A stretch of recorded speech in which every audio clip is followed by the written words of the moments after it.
లేకపోతే సరి చేసుకుంటూ ముందుకు సాగిపోదామా? ఈ చదవబడిన 3 వాక్య భాగాలు చూసినప్పుడు మందిరం పాడైపోయింది. పాడైపోతే అక్కడున్న పెద్దలు, నాయకులు మందిరాన్ని బాగు చేయడానికి వెళ్తూ ఉన్నారు. యేసుక్రీస్తు జీవిత సమయంలోనికి వచ్చినప్పుడు ఆయన కూడా మందిరం గురించి ఎంతో భారం కలిగి ఉన్నాడు. ఇది నా తండ్రి ఇల్లు, ఇది నా తండ్రి ఇల్లు, కాబట్టి నేను దానికోసం వర్క్ చేస్తున్నాను. ఒక పాస్టర్ గారు ఒక చర్చిలో పని చేస్తున్నారు. అంటే రకరకాల డినామినేషన్లు ఉంటాయి కదా, బహుశా మనం ఓ పేరు చెప్దాం, బాప్టిస్ట్ అనే అనుకుందాం. పని చేస్తున్నారు. ఆయనకి బహుశా 20 సంవత్సరాల అనుభవం ఉంది. మంచి పాస్టర్ గారు, చక్కగా చేస్తూ ఉన్నారు.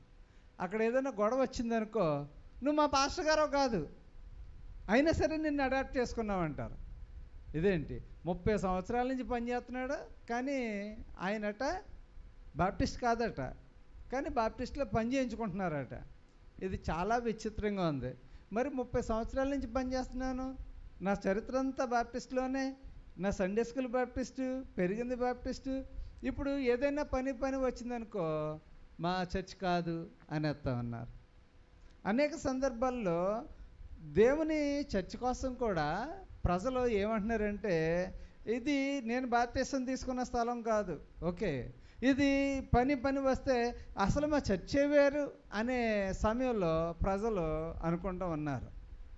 అది అంత మంచిది కాదు. కారణం ఏంటంటే, నువ్వు ఆధ్యాత్మికంగా ఎక్కడైతే ఎదుగుతూ ఉన్నావో, నువ్వు ఎక్కడైతే ఉన్నావో అది నాది అనే భావన మనకు లేనప్పుడు మనం అన్నీ కూడా ఎలా ఉంటుందంటే, ఏదో అద్దెంట్లో కాలక్షేపం కోసం ఉన్నట్టుగా ఉంటుంది. కొన్ని అద్దెంట్లకి మీరు వెళ్ళినప్పుడు చూడండి, బాత్రూమ్ తలుపు ఊడొచ్చేసేలాగా ఉంటుంది. బాగు చేయించవచ్చు కదంటే, మంద కదండి, అది ఎవరిదే, ఓనర్ వచ్చి చేయించుకుంటాడు. ఇల్లేమో దెయ్యాల కొంపలాగా ఉంటుంది, బూజులు అన్నీ. ఏంటండి అంటే, పండగ వచ్చే వరకు ఆగమంటున్నాడండి మా ఓనర్ ఎంతనంటూ ఉన్నాడు. మీరు కదా నివసించేది, అయినా ఇది ఓనర్ది కదా. ఓకే, మేము ఒక ఊరు వెళ్తూ ఉండేవాళ్ళు, అక్కడ టాయిలెట్లు ఏం బాగుండేవి కాదు. అక్కడికి వెళ్ళకపోతే చాలా చిరాగ్గా ఉంటుంది. కావాలంటే మేము వేరొక హోటల్ అనే తీసుకుంటాం, కానీ అక్కడ చేయలేకపోతూ ఉంటాం. అప్పుడు అడుగుతూ ఉంటాను, బాబు ఇది చేయించవచ్చు కదా. ఇది మంద కాదు.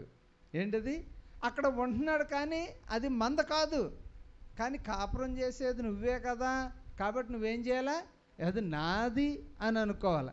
నాది అనుకోనప్పుడు ఎప్పుడు కూడా మనం ఏం చేయాలంటే దానికోసం మనం జీవించలేం. ఇప్పుడు యేసు ప్రభు వారు ఏమంటున్నాడు తెలుసా, ఇది నా తండ్రి మందిరం, నా తండ్రి మందిరం. అది ఎవరో కట్టారు, సొలొమోన్ రాజు కట్టాడు, అక్కడున్న పనివారు కట్టాడు. కానీ యేసుక్రీస్తు ప్రభువారు కంటే కొన్ని వందల సంవత్సరాల ముందు కట్టబడింది. ఆయన మొన్న పుట్టి ఆ మందిరంలోనికి వచ్చి ఆయన ఏమంటున్నాడంటే, ఈ మందిరం నాది అంటూ ఉన్నాడు.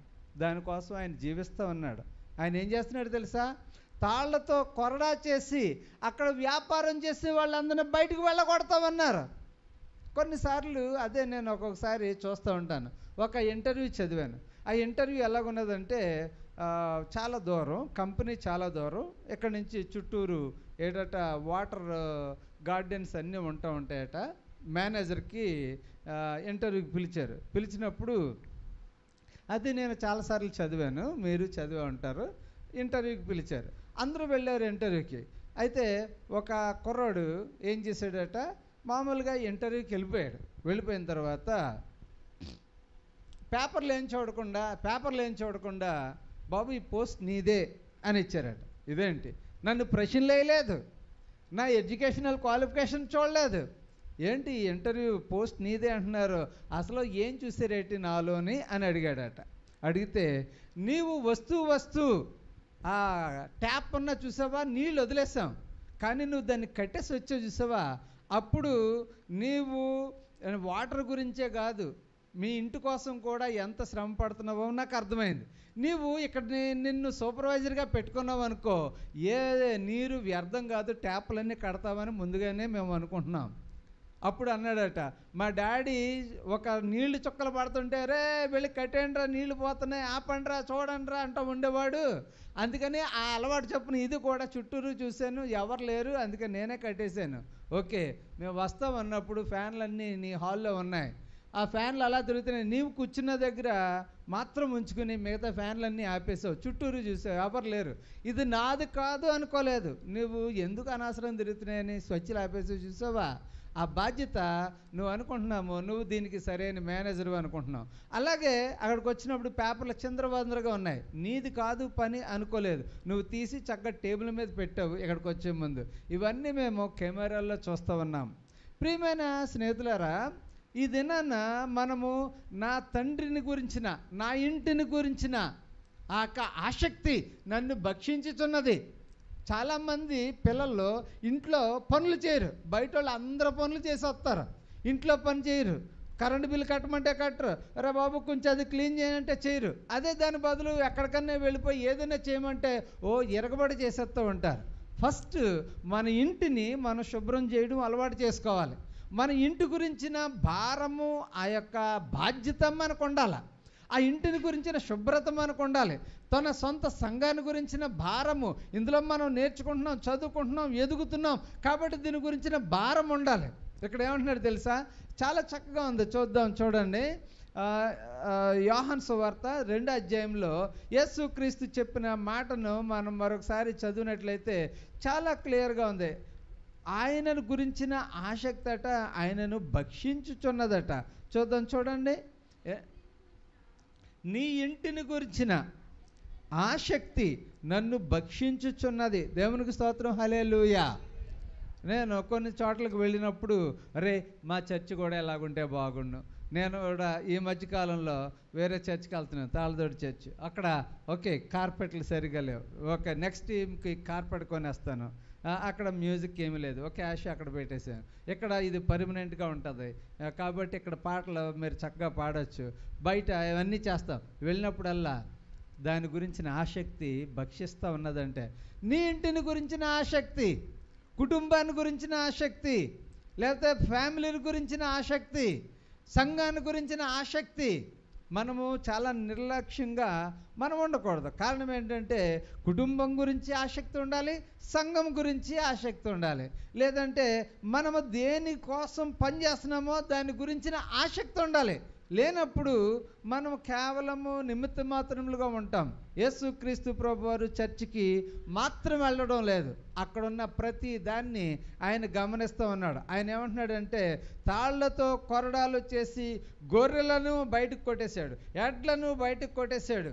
రోకలు మార్చువారితో ఆయన ఏం చేస్తున్నాడంటే ఆర్గ్యుమెంట్ పెట్టుకున్నాడు. పావురములు అమ్మవారితో ఆయన ఆర్గ్యుమెంట్ పెట్టుకున్నాడు. అక్కడ పావురాలు ఎందుకు అమ్ముతున్నారంటే అక్కడ బహుశా దేవుని మందిరం ఒకటి ఉంటుంది, బయట ఆవరణ ఉంటుంది, ఆవరణంలో బిజినెస్ చేస్తారు. బయట కాయిన్స్ కాకుండా అక్కడ కాయిన్స్ మార్చేస్తారు మందిరంలో వేయడానికి. అలాగే పావురాలని కూడా అక్కడ అమ్ముతారు. కారణం ఏంటంటే దాన్ని తీసుకెళ్ళి ఆ యాజకునికి బహుమానంగా లేకపోతే దేవునికి కానుకగా ఇస్తూ ఉంటారు. అక్కడ ఏం జరుగుతుందంటే బిజినెస్ ఎక్కువగా జరుగుతుంది. అక్కడ బిజినెస్ ఎక్కువగా జరుగుతున్నప్పుడు దేవుడు ఏమంటున్నాడంటే ఫైనల్గా నా మందిరాన్ని మీరు వ్యాపార పుటిలుగా మార్చేశారు. దేవుని మందిరంలో చీటీపాట వ్యాపారం, దేవుని మందిరంలో కోడిగుడ్లు వ్యాపారం, దేవుని మందిరంలో ప్రతి విధమైన వ్యాపారాలు జరుగుతూ ఉంటాయి. అది చాలా అంటే దేవునికి అసహ్యమైన క్రియ. దేవునికి అసహ్యమైన బోధల్లో క్రియల్లో ఒకటి ఉన్నదట, నికోలాయితుల బోధలు. ఆ దాని గురించి ఏంటో డీటెయిల్గా మన బైబిల్లో ఇవ్వలేదు. దేవునికి అసహ్యం, సంఘం కూడా అలాంటి పనులను అసహించుకోవాలి. దేవునికి ఇష్టం లేని సంఘమస్తులు సంఘము అడాప్ట్ చేసుకోకూడదు. కారణం ఏంటంటే దేవుడు దాన్ని అసహించుకున్నాడంటే మనం కూడా అసహించుకోవాలి. తండ్రికి ఇష్టం అవ్వలేదంటే కొడుక్కి కూడా ఇష్టం కాకూడదు. తల్లిదండ్రులకు ఇష్టం కాలేదంటే పిల్లలకి ఇష్టం కాకూడదు. కారణం ఏంటంటే మరి తల్లిదండ్రులకు ఏమో ఇష్టం లేదు, పర్వాలేదు పెద్దోళ్ళు అంతేలే అని మనం కలిసి ఉందామంటే అక్కడ మళ్ళీ శత్రుత్వం పెరిగిపోద్ది. ఒక కుటుంబంలో ఒక నలుగురు ఉన్నారు, అమ్మకి నాన్నకి ఇష్టం లేదు, మరి పిల్లలకి ఎందుకు ఇష్టం అవ్వాలి? ఒకసారి నేను ఒక దగ్గర పని చేసేవాడిని. ఆయనకి ఇష్టం లేని వాళ్ళతో మాట్లాడనిచ్చేవాడు కాదు. కారణం ఏంటంటే, నేను గొడవ పెట్టుకున్నాను, మీరు వెళ్ళి మాట్లాడడంలో ఉద్దేశం ఏంటి అని అడిగేవాడు. అదేంటి మీరు గొడవ పెట్టుకుంటే మాకేంటండి అంటే, అతను మీకు విషం పోస్తాడు, అప్పుడు మీకు నాకు శత్రుత్వం వస్తుంది అని చెప్పేవాడు. అవును, కొన్ని సందర్భాల్లో అలాగా ఉంటుంది. ఒక్కొక్కసారి ఏం జరుగుతుందంటే, తల్లిదండ్రులకి వీళ్ళకి పడలేదు, ఓకే పిల్లలన్నా ఫ్రెండ్లీగా ఉందామంటే పిల్లలు అమ్మనే నాన్నే విమర్శించకుండా ఉండరు. కొన్నిసార్లు అలా జరుగుతూ ఉంటుంది.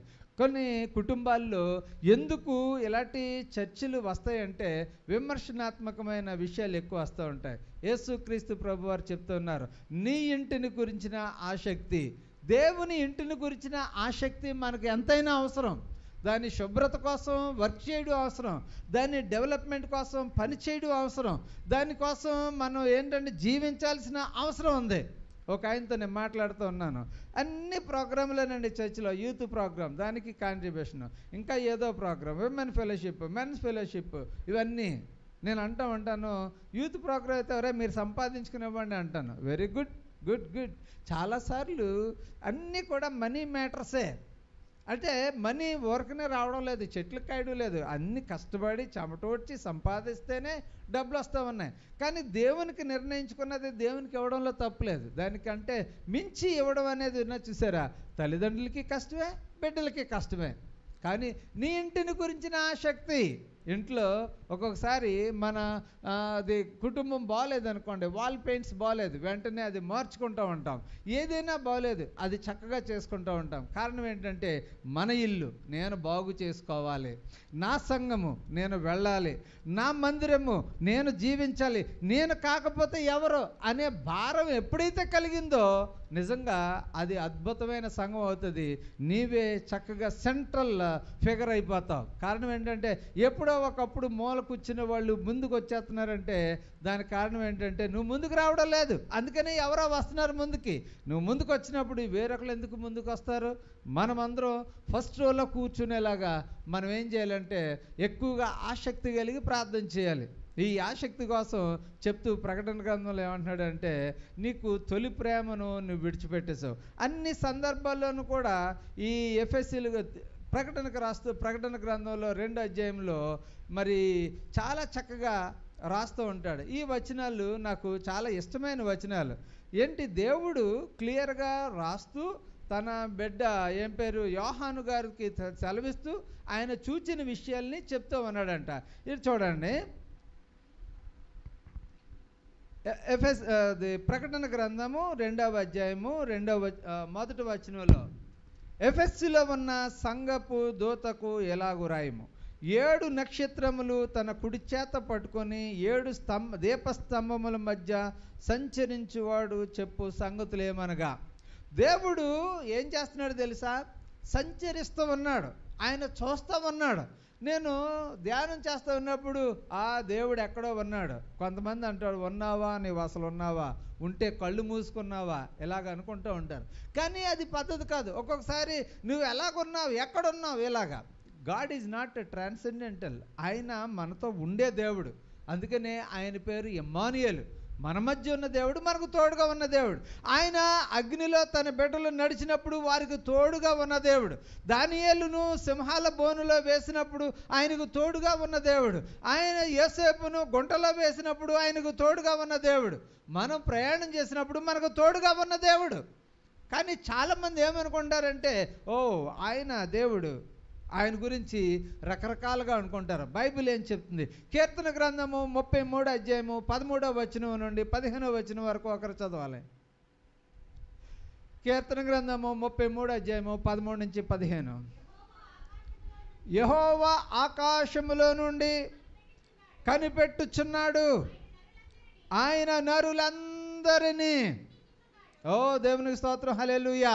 యెహోవా ఆకాశములో నుండి కనిపెట్టుచున్నాడు, ఆయన నరులందరినీ కనిపెడతామన్నాడు. దినవృత్తాంతంలో ఏమంటాడు తెలుసా? తన ఎడల యథార్థత కలిగిన వారిని బలపరచుటకై లోకమందంతటా ఆయన కన్ను దృష్టి ప్రసరిస్తూ ఉంది. ఆయన చూస్తూ ఉన్నాడు. ఆయన మౌనంగా ఉండే దేవుడు కాదు, ఆయన చూసి ప్రతిఫలం ఇచ్చే దేవుడు. ఆయన అదేంటి, నీవు ఆయన సన్నిధానంలోనికి వచ్చి ఎప్పుడైతే ప్రార్థన చేసావో ఆయన తన చేతిని నీకు అందించే దేవుడు. ఆయన దూరముగా ఉండే దేవుడు కాదు. ఆయన కోసం మాట్లాడుతూ ఇర్మియా కూడా ఏం చెప్తున్నాడు ఒకసారి చూద్దాం. ఇర్మియా గ్రంథము 16 అధ్యాయము 17వ వచనం. ఏలయనగా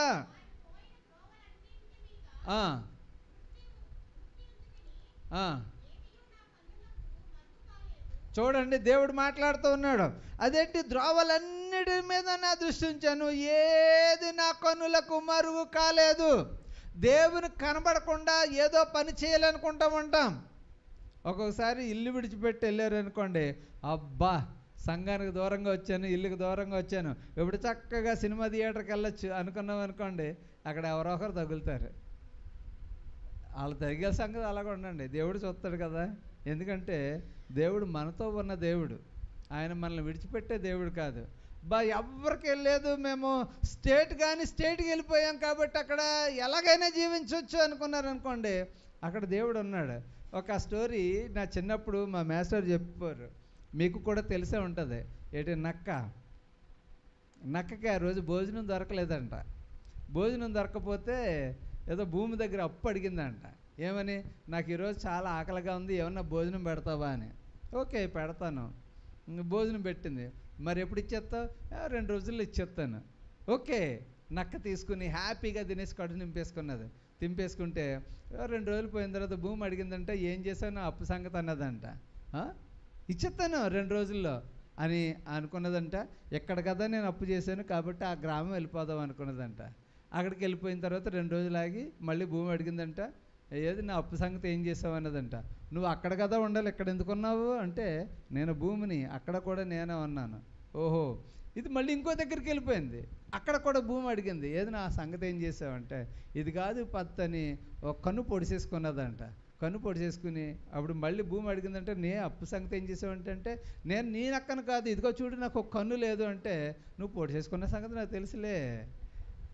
దేవుడికి అన్నీ తెలుసు, కానీ ఆయన కనిపెడుతూ ఉన్నాడు. ఒకసారి అంటాడు యెషయా గ్రంథంలో 2వ అధ్యాయంలో, ఆకాశమా ఆలకించు, భూమి చెవి, నేను పిల్లలను పెంచి గొప్పవారినిగా చేసితిని, వారు నా మీద. ఇప్పుడు ఇంజనీర్లు అయిపోయారు, మాట వింటలేదు. అదంటే నాకు తెలుసా నీకు తెలుసా అంటారు. ఇప్పుడు డాక్టర్లు అయిపోయారు, నాకు తెలుసా నీకు తెలుసా అంటున్నారు. నేను కూడా అలాగే అన్నాను, మా నాన్నగారు నమ్మగారు నన్ను, మీకేం తెలుసు, హాఫ్ నాలెడ్జ్ అనివ్వండి. నేను చెన్నై వెళ్ళొచ్చాను, కాదు అలా కాదు, నీకు అసలు అనుభవం లేదనేవారు. తర్వాత ఆలోచిస్తే వాళ్ళు చెప్పేదే కరెక్ట్. కొన్నిసార్లు చదువు పరంగా ఎంతో జ్ఞానం ఉండొచ్చు మనకి, కానీ అనుభవంలో తల్లిదండ్రులే మనకు మార్గదర్శకులు. ఇప్పుడు దేవుడితో ఏమంటున్నారు తెలుసా, ఆకాశం ఆలకించు, భూమి చెవియకు, నేను పిల్లలను పెంచి గొప్పవారిని చేసి తిని, వారు నా మీద తిరుగుబడి ఉన్నారు. సంఘంలో ఒక్కొక్కసారి విశ్వాసాలను వదులుకోవడానికి చాలా కష్టం అవుతుంది. ఇప్పుడు అందుకని కొంతమంది పాస్టర్ గారు పెళ్లి చేయడానికి ఒప్పుకోవట్లేదు. కారణం ఏంటంటే విశ్వాసాలు బయటకు పోతున్నారంట. ఒక అమ్మాయికి పెళ్లి చేయడానికి ఇష్టపడలేదు. ఏమండి పాస్టర్ గారు చేసేయండి అంటే, మరి పాటలు పాడేవాళ్ళు ఉండరు, కానుకిచ్చేవారు ఉండరు, మరి సండే స్కూల్ చెప్పేవారు ఉండరు. ఇప్పుడు అలాగైతే చాలా కష్టం. కారణం ఏంటంటే విశ్వాసాలు బయటకు పోతే ఎవరు ఒప్పుకుంటారు? ఒప్పుకోరు. కానీ దేవుని వాక్యం తెలియజేస్తూ ఉంది సంఘమును గురించిన ఆసక్తి. Very good. ఇంకా ఏమంటున్నాడు తెలుసా, ఈ 2వ అధ్యాయంలో వ్రాయబడి ఉంది, దేవుడు ఆకాశం నుండి చూస్తూ ఉన్నాడు, మన మార్గాలను పరిశీలన చేస్తున్నాడు, మన జీవితాలను పరిశీలన చేస్తున్నాడు, మన మాటలను పరిశీలన చేస్తున్నారు. ఏదో మనం తొందరపడి ఈయన దగ్గర ఏదో మాట అనేసాం, ఎవరికి వినబడలేదు కదా, వినబడదు, కానీ దేవుడు వినేవాడు ఉన్నాడు కదా, ఆయనకి ఆ మాటలు వినబడతాయి. అంచేతే వారిలో సణుకొని వేలాది మంది చనిపోయారు అంటూ ఉన్నాడు. సణుకోకూడదు. కష్టం వచ్చిందనుకో, దేవా ఈ కష్టాన్ని నేను అనుభవిస్తున్నాను, నువ్వు దేవుని సన్నిధిలో మోకరించి ప్రార్థన చేయి, దేవుడు దానికి సమాధానం ఇస్తాడు. అంతేగాని ఆ కష్టాన్ని బట్టి సణుక్కుంటూ ఉన్నావనుకో, అది మళ్ళీ అధికారి దగ్గరికి వెళ్తుంది. ఏంటి నువ్వు అందరి దగ్గర సణుగుతున్నావు అంటారు. మళ్ళీ డబుల్ పనిష్మెంట్ వస్తుంది. దేవుడు అలాగే డబుల్ పనిష్మెంట్ ఇచ్చాడు ఇశ్రాయేలు ప్రజలకే. ఇశ్రాయేలు ప్రజలు మోషే దగ్గర చెప్పలేదు, సణుక్కున్నారు. వారిలో సణుగుడు వలన వేలాది మంది చనిపోయారు. కొరింథీయులకు రాసిన పత్రిక మొదటి పత్రిక 10వ అధ్యాయంలో ఈ విషయం చాలా చరిత్రపరంగా అన్నీ రాయబడి ఉంటాయి. ఇప్పుడు యోహాను పత్రికలోనికి వద్దాం. యోహాను రాసిన ప్రకటన గ్రంథం. ఇక్కడ ఏమంటున్నాడు తెలుసా? నువ్వు చాలా మంచిదానివి, సంగమా నువ్వు చాలా మంచిదానివి. నీ కష్టాన్ని నాకు తెలుసు, నీ నష్టం నాకు తెలుసు, నీ క్రియలు నాకు తెలుసు, నీ సహనం నాకు తెలుసు. నువ్వు దుష్టులను సహింపలేవు. దేవునికి స్తోత్రం, హల్లెలూయా. దుష్టులను ఎవరు సహించరేటి? ఎవరు సహించలేరు. మీరు సహించలేరు, దేవుడు సహించలేరు. దేవుడు ఏం చెప్తున్నాడు చూద్దాం. చూడండి, కీర్తన గ్రంథం 101, 3-5 వచనాలు చూడండి. కీర్తన గ్రంథము, నా కన్నుల ఎదుట నేను ఏ దుష్కార్యమును ఉంచుకొనను, భక్తి మార్గమును తొలగిన వారి క్రియలు నాకు అసహ్యములవు, అవి నాకు అంటనీయను. మూర్ఖ చిత్తుడు నా యొద్ద నుండి తొలగిపోవలను, దౌష్ట్యమును నేను అనుసరింపను. తన పొరుగు వారిని చాటున దూషించు వారిని, ఎంత చక్కగా చెప్తున్నాడు చూడండి. దావీదు చెప్తామన్నాడు, నా కన్నుల ఎదుట నేను ఏ దుష్కార్యమును ఉంచుకొనను. దేవునికి స్తోత్రం, హల్లెలూయా. ఇప్పుడు ఈ రోజుల్లో కన్నుల ఎదుటేటి, కళ్ళల్లోకి ఇళ్లలోకి అన్నిటిలోకి కూడా దుష్కార్యాలు వస్తున్నాయి. సెల్ ఫోన్లో ఏటి ఆ సీరియల్ అంటే అత్తగారిని ఎన్ని రకాలుగా చూడొచ్చు, లేకపోతే ఒక అత్తగారు కోడల్ని ఎన్ని రకాలుగా చూడొచ్చు, అసహ్యంగా ముఖం ఎలా పెట్టచ్చో అన్నీ నేర్పిస్తున్నారు కదా. టీవీ సీరియల్లో నేర్చుకునేది ఏముంది? ఎన్ని రకాలుగా నేర్చుకోవచ్చు దుష్కార్యాలు. మరి దావీదు ఏమంటున్నాడంటే, అలాంటివి చూడడం నాకు ఇష్టం లేదు. అలాంటివి చూసినప్పుడు అలాంటి కోరికలు పుడతాయి. చాలామంది ఇప్పుడు యూత్కి అలాంటి కోరికలు పుడుతున్నాయి. కొంతమంది సినిమా పక్కీల్లో యుద్ధం చేస్తున్నారు, సినిమా పక్కీల్లో గొంతుకులు కోసేస్తున్నారు, సినిమాల్లో చూస్తున్నారు. ఒకసారి ప్రయోగం చేసి చూద్దాం అనుకుంటూ ఉన్నారు. లేకపోతే ఏంటండి, ప్రజలు మనుషులను చంపేసి సూట్ కేసుల్లో పెట్టేసి ఒక్కొక్క అవయవాన్ని ఒక్కొక్క చోట ఇసిరేస్తున్నారట. చెన్నైలో చాలా చోట్ల ఇలాగా. ఇవి చాలా దారుణమైన పరిస్థితి. కారణం ఏంటంటే, కన్నుల ముందు దుష్కార్యం కనబడుతుంది, పిల్లలకే టెంప్టేషన్ వస్తూ ఉంది. అలాంటివి చూపించకూడదు. ఒకప్పుడు ఏమనేవారంటే, ఇది ఎక్కువ రక్తపాతంగా ఉంది కాబట్టి సీన్ కట్ చేసేస్తున్నాం అనేవారు. ఇప్పుడు ఎంత రక్తపాతం కనిపిస్తే అంత హైలైట్ అనేలాగా ఉన్నారు. ఎన్ని తలలో నరికెత్తనట్టు కనబడితే అంత హైలైట్ అంటున్నారు. ఇంకా చాలా దారుణమైన పరిస్థితి. ఒకప్పుడు మాంసం తింటున్నామని దుమ్ములు మెళ్ళ కట్టుకోకూడదు అనేవారు. ఇప్పుడు ఎన్ని దుమ్ములు ఎక్కువ కట్టుకుంటే అంత గొప్పవాడి కింద కనబడుతూ ఉన్నాడు. చాలా దారుణమైన పరిస్థితుల్లో మనం ఉన్నాం. సోషల్ మీడియా పబ్లిసిటీ భయంకరమైన పబ్లిసిటీ. నేను అప్పుడప్పుడు పెట్టాను. ఇంతకుముందు అమెరికా వెళ్ళినప్పుడు మనకు భోజనం అంటే కొంచెం రైస్, లేకపోతే 2 ఇడ్లీ, చపాతీ, ఇలా ఏదో కొంచెం ఉంటుంది. అక్కడ ఎంత మాంసం మొక్క ఇచ్చేస్తున్నారు. అదే సాయంకాలం భోజనం మొత్తం వేపేసి ఇచ్చేస్తారు. ఇంకేముండదు. దాంతో 4 బంగాళదుంపలు వేసుకుని తినేయడమే. అంటే భోజనపు అలవాట్లు డిఫరెంట్, పబ్లిసిటీ. నేను చూసారు ఎలాంటి భోజనం తింటున్నాను. ఓకే, ప్రియమైన స్నేహితులారా, దావీదు అనే దానికి మనము కూడా మన బిడ్డలకు నేర్పించాలి. దుష్కార్యములను వారి కళ్ళ ముందు నుంచి తీసివేయడానికి మనం ప్రయత్నం చేయాలి. అంతేకాదు, దుష్టులతో వారు ఎక్కువగా కలిసి ఉండకుండా చూడాలి. అంతేకాకుండా మూర్ఖుల దగ్గర వారు ఉండకూడదు. మూర్ఖులు ఎప్పుడు కోపం వస్తుందో తెలియదు. మొన్న 2 మంచి స్నేహితులట, ఎందుకు కోసం గొడవపడ్డారో ఆ తాగడంలో ఒకడికి గట్టిగా కొట్టాడు, చచ్చిపోయాడు. అది పేపర్లోకి వచ్చింది. 2 మంచి స్నేహితులు. మళ్ళీ మూర్ఖత్వం ఏం జరుగుతుంది? ప్రాణాలు తీసేస్తూ ఉంటుంది. ఇక్కడ దేవుడు ఏమంటున్నాడు అంటే, చెడ్డవారితో మనం ఎలా ఉండకూడదు? కలిసి ఉండకూడదు. చెడ్డ పనులను నువ్వు అసహించుకుంటున్నావు, నేను అసహించుకుంటాను అంటున్నాడు. దుర్మార్గతకు మనం దూరంగా ఉండడానికి ప్రయత్నం చేయాలి. చూడండి, యోహాను రాసిన మొదటి పత్రిక 4వ అధ్యాయము 1వ వచనం. యోహాను రాసిన మొదటి పత్రిక 4వ అధ్యాయము 1వ వచనం. ప్రియులారా, అనేకులైన అబద్ధ ప్రవక్తలు లోకంలోనికి బయలు వెళ్ళి ఉన్నారు గనుక ప్రతి ఆత్మను నమ్మక, ఆయా ఆత్మలు దేవుని సంబంధమైనవో కావో. దేవునికి స్తోత్రం, హల్లెలూయా. చాలాసార్లు మధ్యకాలంలో చాలామంది వస్తామన్నారు, తప్పేం లేదు, అందరూ కూడా దేవుని పరిచర్య చేయాలి. కానీ అవి దైవ సంబంధమైనవో కావో, దేవుని చిత్త ప్రకారం వారు జరుగుతున్నారో లేదో అన్నది మనం ఆలోచించాలి. నేను ఒకసారి ఒక ఆయన నన్ను అడిగారు, నువ్వు చాలా చోట్ల పనిచేసావు, మరి ఇక్కడ ఏంటి నువ్వు ఇక్కడ పెట్టడంలో?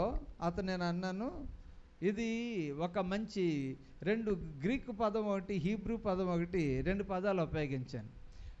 మోషే ఉన్నాడు, మోషే ఆయన నిర్గమాకాండము 1వ అధ్యాయము, 2వ అధ్యాయము, 3వ అధ్యాయంలో మనం చూస్తాం. మోషే తను సువార్తకు వెళ్ళేటప్పుడు చాలా ఆటంకాలు చెప్పాడు. ప్రభువా నేను రాలేను, మరి ఫరోతో నాకు గొడవ, నేను ఆల్రెడీ ఒకరిని చంపేసి వచ్చాను, అతను చూస్తే నన్ను పట్టుకుని చంపేస్తారు, అయినా నాకు నోటి మాంద్యం ఉంది, నాకు నెత్తున్నది, నాకు మాట సరిగా రాదు, ఎన్నో కారణాలు చెప్తే దేవుడు ఏమన్నాడంటే, నేను అన్నాను నువ్వు వెళ్ళు, నోరిచ్చిన వాడు ఎవడు, అసలు పంపిస్తున్నది ఎవరు, నేనే కదా, నువ్వు వెళ్ళు. ఓకే అలాగే. నీ చేతిలో ఏముంది? కర్ర ఉంది. ఓకే, కింది అది పాము అయింది, మళ్ళీ దాన్ని తోకపట్టుకో, మళ్ళీ తిరిగి కర్ర అయిపోయింది. ఇది నేను ఇచ్చే అధికార దండం, అధికారం చేత పంపిస్తామన్నాను. అక్కడికి వెళ్ళాడు, చాలా అద్భుతాలు చేస్తాడు. దీన్ని ఏమన్నారంటే ఆ అద్భుతాలని గాబరా అని అన్నారు. గాబరా అనే హీబ్రూ పదానికి అర్థం ఏంటంటే the hand of God behind this miracle. ఈ యొక్క అద్భుతం వెనక దేవుని హస్తం ఉంది అని చెప్పడం అన్నమాట. మిరాకిలం, పవర్ ఆఫ్ గాడ్. జరిగే ప్రతి అంశం వెనుక దేవుని హస్తం ఉండడానికి కారణం ఒక అద్భుతం. నేను అన్నాను, నేను పరిచర్య చేస్తున్నాను, దీని వెనుక దేవుని హస్తం ఉంది. నేను అనుకుంటాను నేను చేయగలనా, దేవుడు ఏమన్నాడు నువ్వు వెళ్ళు అని అన్నాడు. నేను వెళ్ళలేను, నాకు సరిపడదు, నా ఆర్థిక స్థితి సరిపడదు, నాకు సరైన బంధువులు లేరు, మా ఇంట్లో ఎవరు ఎంత డైరెక్టర్లు లేరు, ఏమీ లేరు, నాకేం పని తెలియదు, నేను నేర్పించేవాడిని, నువ్వు వెళ్ళు. ఓకే వచ్చాను. దేవా నాకు ఈ పని తెలీదు, నేను చెరిపింత, నువ్వు మాట్లాడు. ఆయన చేసే ప్రతి పని వెనక దేవుని హస్తం ఉంది. దేవుని స్తోత్రం, హల్లెలూయా. ఒక్కొక్కసారి దేవుని ఆత్మ జరిగిస్తుందో లేదో, దేవుని ఆత్మ కలిగి ఉన్నాడో లేదో, దేవుని యొక్క ఇన్స్పిరేషనా, లేకపోతే ఎందుకు ఇలాంటి పరిచర్య చేస్తున్నారో, కొంతమంది దేవుని సువార్తను చెడగొట్టి సంఘాలను విడగొట్టి లేకపోతే ఏదో ఒకటి చెయ్యాలనే ఉద్దేశంతో చేస్తూ ఉంటారట. కొన్నిసార్లు ఒకరిని పడగొట్టాలంటే పక్కన ఇంకోటి పెడతా ఉంటారు. అలాంటి చేయడం వల్ల అది దేవునికి ఇష్టమైన క్రియ కాదు. దుర్మార్గతకు మనం దూరంగా ఉండాలి. తెస్సలోనికైలకు రాసిన మొదటి పత్రిక 5వ అధ్యాయము 21వ వచనంలో కూడా పౌలు గారు ఇదే విషయాన్ని తెలియచేస్తున్నారు. ఒకసారి చూద్దాం, చూడండి. తెస్సలోనికైలకు రాసిన మొదటి పత్రిక 5వ అధ్యాయము 21వ వచనం.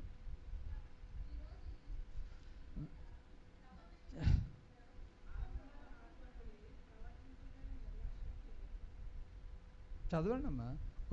తెస్సలోనికైలకు రాసిన మొదటి పత్రిక 5వ అధ్యాయము 21వ వచనం చదవండి.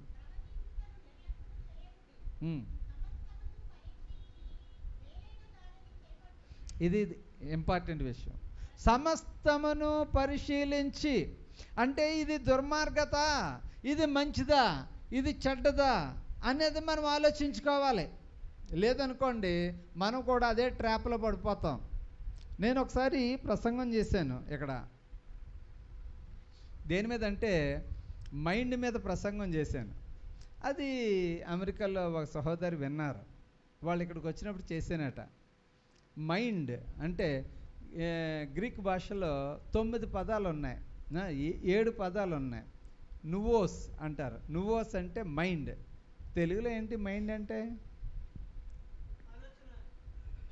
ఇంకా మైండ్ ఆలోచన అంటే థాట్ ఏమో. ఓకే, ఇంకా మీకు తెలిసింది చెప్పండి. చాలాసార్లు అడిగానేమో కదా. మైండ్ అంటే రోమిల్ రాసిన పత్రిక 12వ అధ్యాయంలో ఏముంటుందంటే మనస్సు అని ఉంటుంది. దానికంటే మంచి పదం ఏంటంటే to distinguish between right and wrong. మంచి చెడ్డను వివేచించే ఆ యొక్క తలంపు అన్నమాట.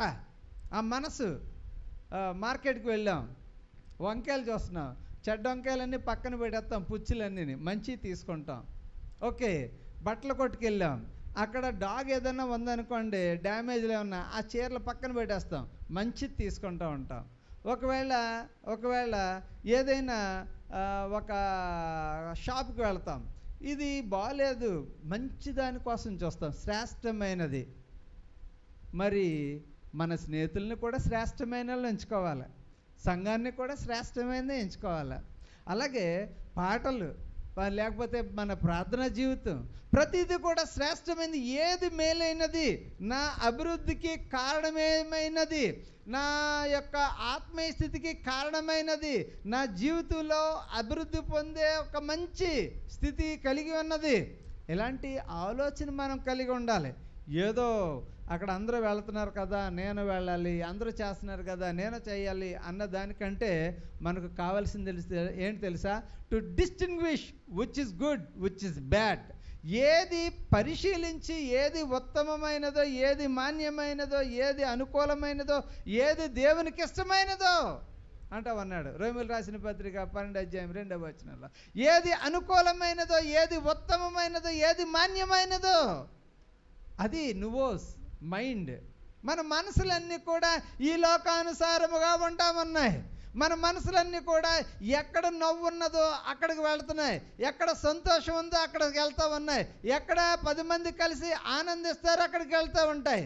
దేవుని దగ్గరికి వెళ్ళాలంటే చాలా తక్కువ. కారణం ఏంటంటే అక్కడ మోకాళ్ళు ఎంచేస్తారు, ప్రార్థన చేస్తారు. మొన్న ఒకసారి ఒక పెళ్లి సంబంధం కోసం మాట్లాడడానికి వెళ్ళాల్సి వచ్చింది. పెళ్లి సంబంధం ఓకే బాగుంది. ఒకటే ప్రశ్న, ఆ ప్రశ్న ఏంటంటే టీవీ చూడడానికి పర్మిషన్ ఇస్తారా పాస్టర్ గారు?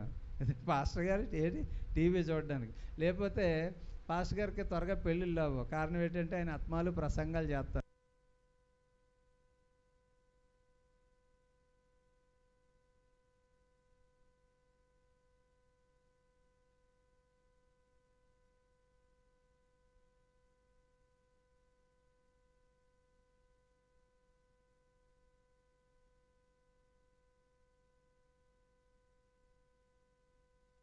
డ్యాన్స్ అయి ఉండాలా, ఇలాగ ఉంటామన్నారు.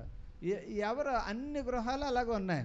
నేను పాస్టర్ గారిని అడిగాను, ఏమండి మీరు అన్ని సినిమా స్టోరీలు చెప్తున్నారు ప్రసంగంలో, మరి మీరు ఆత్మలు సినిమాలు చూస్తారనుకుంటారు కదా అని అడిగాను నేను. అడిగితే ఆయన అంటాడు, సినిమాలు చూడని వాళ్ళు ఎవరో ముందు రాయేయండి అని అంటాను నేను. అంటున్నాను, సినిమాలు ఇంట్లో చూడని వాళ్ళు ఎవరో ముందు రాయేయండి అంటాడు. సినిమాలు చూడని వాళ్ళు ఎవరో ముందు రాయి వేయాలట. సినిమా నేను చెప్పాలని అనుకోవట్లేదు, కారణం ఏంటంటే ఆల్రెడీ చూసేసి వచ్చారు. ఇప్పుడు నేను అది చెప్పిన వెంటనే వాళ్ళ చెవులు నిలబడతాయి, మనసులు ఎక్కడికి వెళ్ళవు, కరెక్ట్గా ఏం చెప్తున్నాడు అని చూస్తారు. అప్పుడు మనం చెప్పాలనుకున్నా చెప్తాం, మంచిగా చెప్తాం కానీ చెడ్డ చెప్పాం. అందుకనే ఆయన మనలాంటి సినిమాలు ఉండాలండి. అక్కడ డిస్నీ వరల్డ్ సినిమాలు నాకు అవి అసలు చూడడం అలవాటే లేదు. కారణం ఏంటంటే నాకు తలనొప్పి, ఇంగ్లీష్ సరిగా రాదు కదా, ఇంగ్లీష్ సినిమాలు ఏం పెద్ద చూడడం. చాలాసార్లు ఆ పాస్టర్ గారు చెప్తూ ఉంటే, ఎందుకు సార్ మీరు సినిమాలు కోట్ చేస్తారని అన్నాను. అంటే సినిమాలు చూడడం అనేది తప్పే, కానీ సినిమా చూడడం ఎవ్వడు లేడు. ప్రజలందరూ కూడా what is right what is wrong అనేది మర్చిపోయారు. Which gives happiness to them, ఏదైతే వారికి ఆనందాన్ని ఇస్తుందో, సంతోషాన్ని ఇస్తుందో, కన్నులకు ఇంపుగా ఉందో అటువైపే వెళ్ళిపోతున్నారు. That leads to sin. అది వాళ్ళు లస్ట్కి కారణం అవుతుంది, వాళ్ళు శరీరాశకు కారణం అవుతుంది, నేత్రాశకు కారణం అవుతుంది. కాబట్టి వాళ్ళు ఎక్కువ తప్పుదారిలో పడిపోతున్నారు. ప్రభువారు చెప్తూ ఉన్నారు, నేను చూస్తున్నాను నువ్వు క్రియలన్నీ బాగానే ఉన్నాయి, కానీ నువ్వేం చేస్తున్నావో తెలుసా, నువ్వు దుర్మార్గతను కూడా ద్వేషిస్తూ ఉన్నావు, చెడ్డ పనులను ద్వేషిస్తున్నావు, అవన్నీ నేను అభినందిస్తూ ఉన్నాను. అయితే నీలో ఒకటి తక్కువగా ఉంది. ఏంటదంటే నీవు ఏ స్థితిలోంచి పడిపోయావో అది జ్ఞాపకం చేసుకో. నువ్వు ఏం చేయాలనుకుంటున్నావో నీ ప్రేమను నువ్వు విడిచిపెట్టేశావు. దేవునికి స్తోత్రం, హల్లెలూయా. ఏంటి విడిచిపెట్టేశారు? ప్రేమను విడిచిపెడితే హల్లెలూయాటి కదా. నేను ఓ పోయం చదివాను. ఈ పెళ్ళిగాని పిల్లలు ఉన్నారు కదా, 9th క్లాస్ నుంచి, ఈవెన్ ఈ రోజుల్లో 8th క్లాస్ నుంచి గర్ల్స్కి బాయ్స్కి రాసేసుకునే లవ్ స్టోరీ ఒకటి రాసుకొచ్చాను. అది మీకు చదువుతానే. డిసెంబర్ వచ్చిందనుకోండి, జనవరి 1 ఈ గ్రీటింగ్లో ఇచ్చుకుంటారు. I love you forever, I love you always, as long as I'm living. ఒకసారి అమ్మాయిని చూస్తాడు, ఓకే నువ్వు లేకపోతే నేను చచ్చిపోతాను అనేస్తాడు. ఈలోగా ఆ పాప ఏదో ఊరు వెళ్తుంది, ఈ లోపల వేరొకరు ఎవరో కనబడతారు. వెంటనే ఇదే మాట, I love you for ever. ఈ లవ్కి ఏముండదంటే స్థిరత్వం ఉండదు. వాళ్ళు మర్చిపోతాడు. అవి వస్తారు, వచ్చినప్పుడు నువ్వు నాతో చెప్పావు కదా, మళ్ళీ వాళ్ళతోటేటి, వెంటనే పెద్ద గొడవలు అయిపోతాయి. ఇంతకుముందు ఎలా ఉండేదంటే, ఎవరన్నా ప్రేమలో మర్చిపోయారు అనుకోండి, గడ్డం పెంచేసుకుని ఒక తాగుడు బాటిల్ పట్టుకుని కూర్చునేవారు. అదే పెద్ద సినిమా తీసేవారు. ఉదాహరణకి దేవదాస్ సినిమా అప్పట్లో చాలా ఫేమస్. అందులోనట నేను ఎప్పటికీ చూడలేదు, నిజంగా చెప్తున్నాను. కుక్కని దేవదాసు కలిసి భోంచేస్తారట. అంత నిరాశకి వెళ్ళిపోతాడు అనుకుందాం. కారణం ఏంటి? తొలి ప్రేమని విడిచిపెట్టేసినందుకు. ఓకే బాగానే ఉంది. అయితే పోయి వాళ్ళు ఏం చేస్తూ ఉంటారు సినిమాల్లో, ఇలాంటివి అన్నీ సాధారణమే. మరి దేవుడు ఏమంటున్నాడు తెలుసా? నువ్వు ప్రేమను వదిలేస్తావు. ఈ రోజుల్లో అలా లేదు. ఎవరైనా ప్రేమను విడిచిపెట్టేశారనుకో, లోకం ఏమీ చిన్నది కాదు, చాలా పెద్దదిగా ఉంది. నువ్వు కాకపోతే ఇంకొకరు ఉన్నారు, అలా ఉన్నది. అంటే కాలానుగుణంగా ఇవన్నీ మారిపోతూ ఉన్నాయి. మరి దేవుని విషయంలో మారలేదు. నేను మన వాకింగ్కి వెళ్తూ ఉన్నాను, వాకింగ్తో మాట్లాడుతున్నాను. ఏంటి తెలుసా మాట్లాడేటప్పుడు, అబ్బాయ్ భోజనాలు పెడుతున్నారు వస్తావా అన్నాడు. ఎందుకు రాను, వచ్చేస్తాను అన్నాను. భోజనం అండి, అది తప్పేం లేదు, వచ్చేస్తాన్నాడు. కానీ మీ గుళ్ళోకి నేను రాకూడదే. అవునా? ఇప్పుడు కాదు, చరిత్రలో ప్రారంభం నుంచి రాకూడదా? ఇప్పుడు నువ్వు పిలిచావనుకో, మళ్ళీ ఆ గుడిని కడుక్కోవాలా, దాన్ని శుద్ధి చేయాలా. ఈ రోజుల్లో అలాంటివి లేదండి. ఓకే, దేవుళ్ళో మార్పు లేదు, నీ మనసులో మార్పు ఉందేమో, నీ యొక్క పనుల్లో మార్పు ఉన్నదేమో, కానీ ఒరిజినల్గా దేవుళ్ళో మార్పు లేదు.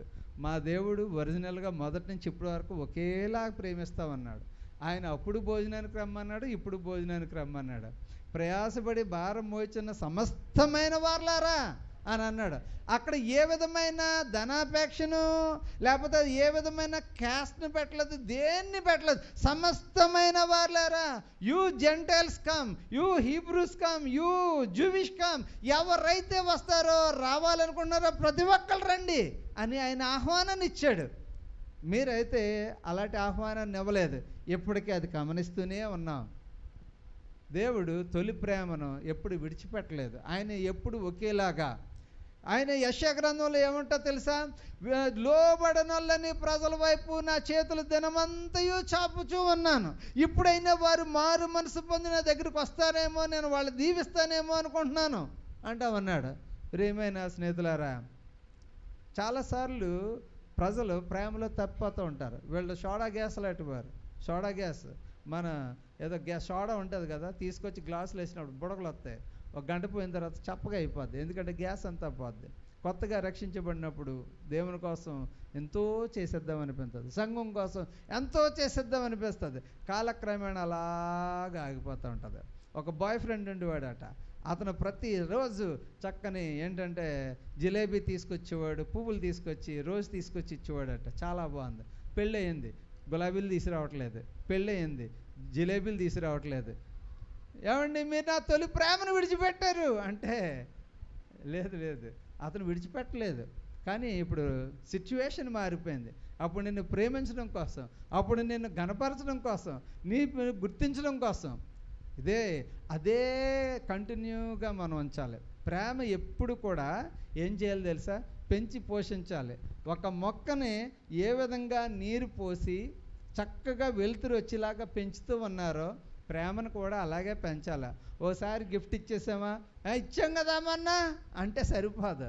అది ఎలాగంటే ఎప్పుడు కూడా we love you so much, we care for you, we are concern for you. ఎప్పుడు కూడా అలా చెప్తూనే ఉండాలి. లేదనుకోండి మర్చిపోయారేమో అనిపిస్తుంది. నీ సంఘం కోసం, నీ కుటుంబం కోసం, నీ బిడ్డల కోసం ఎప్పుడు కూడా పొద్దుటే మన బిడ్డలతో చెప్పాలి, I care for you, I love you, I concern for you. నీ కోసం నేను ఆసక్తి కలిగి ఉన్నాను, అందుకనే నీ భవిష్యత్తు కోసం నేను ప్రతిదీ చెప్తూ ఉన్నాను. దేవుడు సంఘం కోసం చెప్తూ ఉన్నాడు. నువ్వు చాలా తప్పులు చేసావు, నువ్వు మంచి పనులు చేసావు, అయినా నీలో చాలా తప్పులు ఉన్నాయి. ఇప్పుడు నేను క్షమించిన నువ్వు సరిదిద్దుకుని నీ జీవితంలో ముందుకు సాగిపోతావా? దేవుడు ఈరోజు మన అందరితోనూ మాట్లాడుతూ ఉన్నాడు. ప్రభువునకు కలిగిన ఆసక్తిని మనం కలిగి ఉండాలి సంఘాన్ని పట్ల. నీ సంఘమును గురించిన, నీ మందిరమును గురించిన ఆ ఆసక్తి నన్ను భక్షించుచున్నది అనే విధంగా మనం తప్పకుండా జీవించాలి. అంతేకాదు మన జీవితంలో తొలి ప్రేమను మనం మర్చిపోకూడదు. మనం పడిపోయిన స్థితి ఏదున్నదో తిరిగి మన పాత స్థితికి మనకు వచ్చేయాలి. మనం మారు మనసు పొందాలి. అదే దేవుడు కోరుకుంటూ ఉన్నాడు. మార్పు లేదనుకోండి మన జీవితంలో చాలా కష్టాలు, ఇరుకులు, ఇబ్బందులు ఎదురవుతాయి. కాబట్టి ప్రియమైన స్నేహితులారా, ఈ సమయంలో మనం అందరూ కూడా కళ్ళు మూసుకుందాం.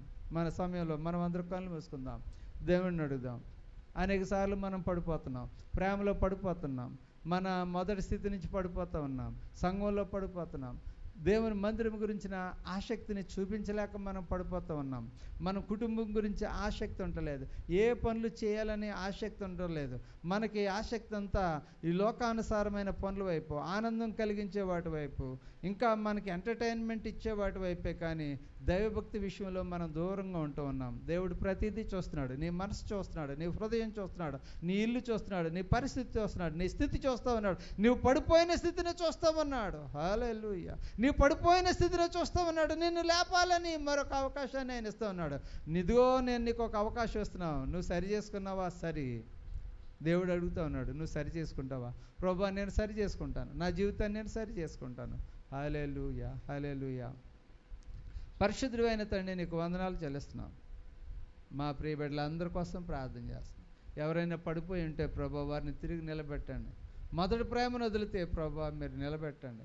పడిపోయిన స్థితిలో ఉంటే తిరిగి మొదటి స్థితికి తీసుకురండి. ఇదిగో తండ్రి, యేసుకు కలిగిన ఆ ఆసక్తిని మేము కూడా తండ్రి నీ మందిరం పట్ల కలిగి ఉండడానికి సహాయం చేయండి. ఇదిగో తండ్రి, పాత నిబంధనలో అధికారులందరూ కూడా పడిపోయిన మందిరాన్ని బాగు చేయాలని వచ్చి ఉన్నారు. ఈ రోజుల్లో చాలా మందిరాలు పడిపోయినాయి.